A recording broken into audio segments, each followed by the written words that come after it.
안녕하십니까. L자산연구소의 조셉입니다. 제가 올 초에 방송 2개 정도를 올리고 올해 말이 12월이 다 돼서 이제 세 번째 방송을 올리게 되었는데요. 개인적으로 좀 바쁜 일이 생겨서 그렇게 되었습니다. 제 방송을 기다리시고 계셨던 분이 있다면 좀 죄송하다는 사죄의 말씀을 올리면서 바로 오늘 방송 주제로 넘어가도록 하겠습니다. 오늘 방송 주제는 이 집은 얼마가 되어야 하는가, 즉 부동산의 가격 평가 문제가 되겠습니다. 그래서 이 부동산의 지난 방송에서 제가 부동산 가격을 평가하는 이론으로는 다음에 세 가지 방법이 있다고 설명드린 바가 있는데요. 간단히 복습을 해보자면, 내가 이 집을 짓는데 들인 총 비용, 토지 가격과 건설 비용 등 제반 비용을 다 더하고 거기에 적절한 이윤과 마진을 더한 것이 이 부동산의 가격이다 라고 설명하는 것이 원가 이론에 의해서 부동산 가격을 평가하는 방법이 되겠고요. 사례 비교에 의해서 부동산 가격을 평가하는 방법은 나와 아주 비슷한 부동산이 얼마에 팔렸으니 그 사례와 비교해서 내 부동산이 얼마다 라고 부동산 가격을 평가하는 이론이 되겠고요.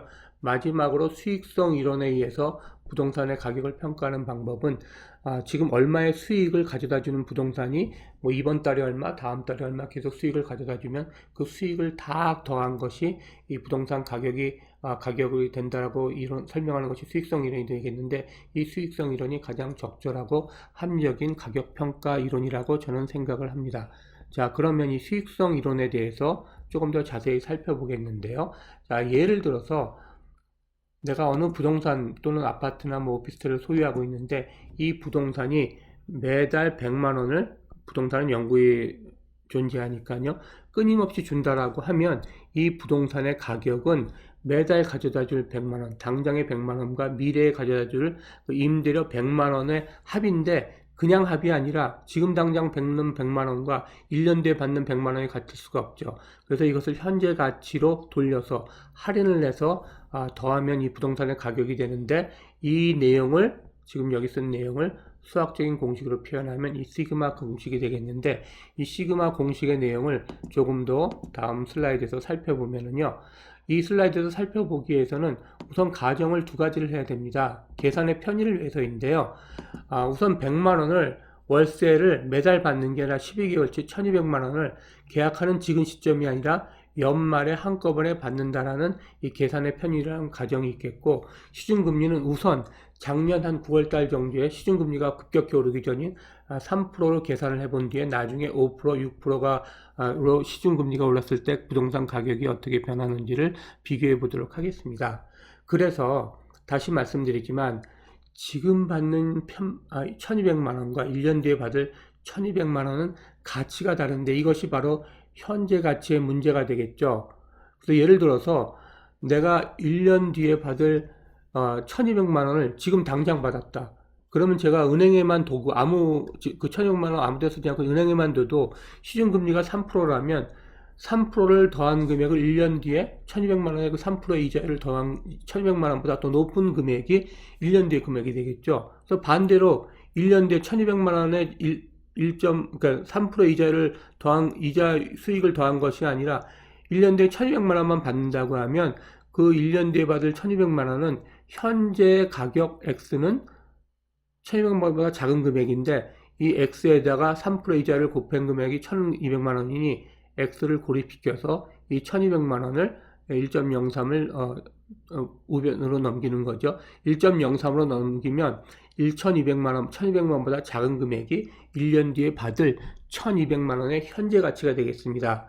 마찬가지로 2년 뒤에 받을 1200만 원은 어떤 금액에 1.03, 즉 3% 이자율을 2년이니까 한 번이 아니라 두 번 곱하는 금액이 되니 1.03에 2승에 X를 곱하면 그것이 1200만 원이 되는 금액이니 X를 고립시켜서 1200만 원을 1.03, 3% 이자율로 3% 이자율을 두 번 곱한 금액으로 나누면 1년 뒤에 받을 1200만 원보다 조금 더 작은 금액이 되겠고, 3년 뒤는 3승으로 하니까 더 작아지고, 마지막으로 무한대로 가면은 이것은 0이 되겠죠. 어쨌든 그래서 이렇게 현재 가치로 환원한 이 금액을 총 더한 것이 바로 부동산의 가격이 된다라는 표현을 한 것이 바로 이 시그마 공식이 되겠는데요. 이렇게 계산을 하는 것은 이제 개념의 설명 위해서 설명을 했지만 굉장히 어려운 문제죠. 그래서 이것을 우리가 수기로 할 수는 없고 해서 이것을 이제 어떤 그 공식을 위해서 사용을 할 텐데, 제가 웹사이트에서 발견한 사이트인데 Math is Fun이라는 사이트에 가면 이렇게 시그마 캘큘레이터를 제공을 해줍니다. 그래서 여기서 이제 간단히 내용을 살펴보면, 자, 이거에서 1년에서 원래는 무한대가 돼야 되는데, 그러면 끊임없이 계산이라니까 계산이 끝나지 않죠. 그래서 이 웹사이트는 여기 나오진 않습니다. 10,000년을 최대한으로 잡았습니다. 그래서 10,000년 동안 계산을 현재 가치로 1년 뒤에는 1.03을 한 번 나누고 2년 뒤에는 1.03을 두 번 곱한 n승으로 나누고, 그래서 무수히 나눠봤더니 이자율이 3%일 때 이것을 총합이 4억이었습니다. 그래서 이 부동산의 가격은 이자율이 3%일 때는 시그마 공식을 사용해서 계산을 해보니 3%일 때 4억이고요. 이것이 이자율이 5%일 때는 2.4억이 되고요. 2억 4천이 되고, 이자율이 6%일 때는 2억. 즉, 이자율이 3%에서 6%로 2배 오르면 부동산 가격은 정확하게 반토막이 난다는 것을 이 수익성 이론에 의해서 확인해 볼 수가 있었습니다. 자, 그래서 이 내용을 조금 복잡하긴 했는데 내용을 좀 정리해 보면은요, 다음과 같겠죠. 자, 이자율이 3%일 때는 그 현재 가치로 다 환원한 미래 부동산 수익을 다 더하면 4억이라는 부동산 가격 형성이 나오겠고요. 이자율이 2배 올라서 6억일 때는 정확하게 반토막이 나서 2억이 되겠고, 이자율이 2배까지는 아니고 조금 못 미친 5%로 올랐을 때 2.4억이 난다는 것입니다. 그런데 아까 그 시그마 공식을 설명하는 과정이 현재 가치를 다 더한 것은, 무한대로 더한 것은 어떤 이 개념의 이해를 위해서 설명한 것이고, 이렇게 계산하자면 그 시그마 공식을 활용하는 웹사이트를 사용해도 굉장히 어렵죠.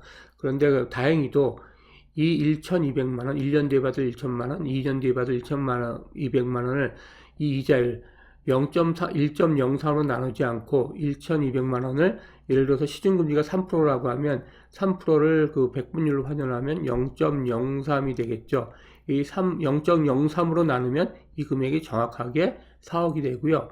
5%라고 가정했을 때 이자율이 0.05로 나누면 그 금액이 2.4억이 되고, 이자율이 6%라 가정해서 0.06으로 1.06이 아닌 0.06으로 나오면 2억. 정확하게 금액이 일치하는 것을 알 수가 있겠습니다. 이 수학적으로 어떻게 이거 두 가지 금액이 똑같은지는 솔직히 저는 어떻게 증명을 하지는 못하겠습니다만, 혹시 수학을 전공하시는 잘하시는 분이 계시면 이 내용을 좀 어떻게 증명하거나 설명할 수 있는지 설명을 해주시면 감사하겠습니다. 자, 그래서 부동산 가격을 수익성 이론으로 어떻게 평가할 수 있는 내용을 좀 더 자세히 살펴봤고요. 그럼 마지막으로 이제 다음 방송에 대한 예고를 하면서 오늘 방송을 마치겠는데요. 저도 최근에 이 내용을 알게 됐습니다. 정확한 내용을. 인구가 줄어든다는 걸 알고는 있습니다만 이렇게 심각하게 떨어진지는 몰랐죠. 그래서 1970년도에 총 출생아 수가 100만이었다고 합니다. 그런데 작년에 우리나라 총 출생아 수가 100만에서 25만, 즉 반의 반토막이 났다는 겁니다. 근데 더 충격적인 것은 2023년 지난달 11월 말이 되겠죠. 12월 말에 총 출생아 수는 18,000명이었다는 겁니다. 그러면 매달 18,000명을 낳다가 하면 18만 명, 거기에 두 달을 더하면 20만 원을 간 넘었거나, 또는 최악의 경우에는 20만이 안 될 수도 있었겠죠. 자, 그럼 문제는 이게 부동산 가격에 어떠한 영향을 미치냐 하면, 자, 100만이 소유하던, 예를 들어서 그냥 계산을 쉽게 하기 위해서 100만 채가 있었는데 그 100만 채를 25만 채만 삽니다. 그럼 이 부동산 가격은 어떻게 될까요?